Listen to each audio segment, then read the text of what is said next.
శిశిరా అల్లరి ఎక్కువైతే కొడతా ఇంకా పో.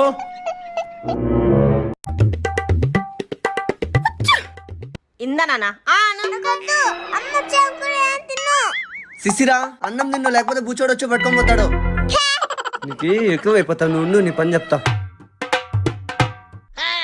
సరే బయట పోదాం రా, స్నాక్స్ తీస్తా. శిశిరా నీకు నచ్చింది తీసుకొని నేను మళ్ళీ వస్తా. అడుంది పోరా.